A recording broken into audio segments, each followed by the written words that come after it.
Welcome, Alpha. Greetings to you in the mighty and matchless name of my Lord and Savior Jesus Christ. நாம் இப்போ உபாகமம் 11ஆம் அதிகாரத்தை பார்த்து கொண்டு வருகிறோம். இந்த ஒரு interesting thing we can note it down.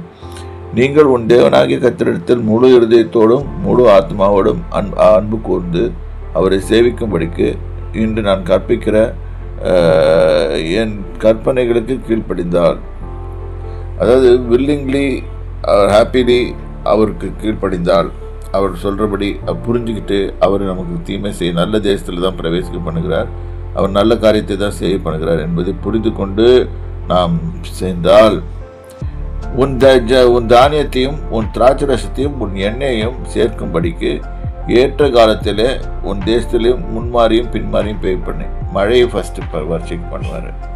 மழை பெய்யறதுனால உனக்கு தானியங்கள் பெருகும், வளரும்.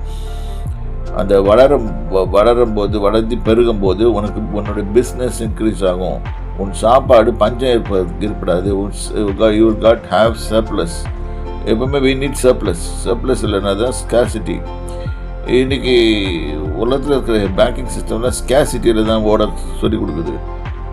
அன்றைக்கி என்கிட்டையும் ஒரு கிரெடிட் கார்டு வாங்கன்னு சொல்கிறதுக்காக எவ்வளவோ ட்ரை பண்ணி பார்த்தாங்க. ஸோ ஒரு கிரெடிட் கார்டில் எந்த கிரெடிட் கார்டும் வாங்க வேண்டாம். அதுதான் உங்களுக்கு சொல்கிறது. ஸ்டைல் இல்லை, நம்ம வாழ்க்கையில் முக்கியமான அங்கத்தை சொல்லிக் கொடுக்குறேன். உங்கள் தேசத்தில் முன்மாறியும் பின்மாறியும் பெய்ய பண்ணி மிருகஜீவன்களுக்காகவும் உன் வெளியின் மேல் புல் முளைக்கும்படி செய்வேன். புல் முளைக்கிறது கூட தேவனால் தான் முடியும். ஸோ மிருகம் ஜீவன் மேய்ந்து அவைகள் சந்தோஷமாக இருப்பதற்காக புல்வெளிகளையும் முளைக்கும்படி செய்வேன். நீ அவைகளை சாப்பிட்டு திருப்தி அடைவாய். இது நீ ஒன்றும் இல்லை, இந்த மிருக ஜீவன்களும் சாப்பிட்டு திருப்தி அடைய வேணும். அப்போ புல்வெளியை விளைய பண்ணுறது கர்த்தர். இது உன் மிருக ஜீவன்களுக்காக வெளியிலே புல் முளைக்கும்படி செய்வேன். அப்போ தேவன் புல் கூட முளைக்க பண்ணுகிற தேவனாக இருக்கிறார். இதெல்லாம் ஃப்ரீயாக தான் கொடுக்குறாரு. ஒன்று அவரிடத்தில் அன்பு கூர்ந்து அவர் சொல்கிறபடி செய்யணும். சொல்கிறபடி செய்தால் இதெல்லாம் தன்னால் நடக்கும்.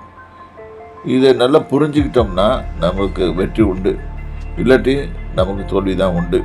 இதை நல்லா புரிஞ்சுக்கணும்.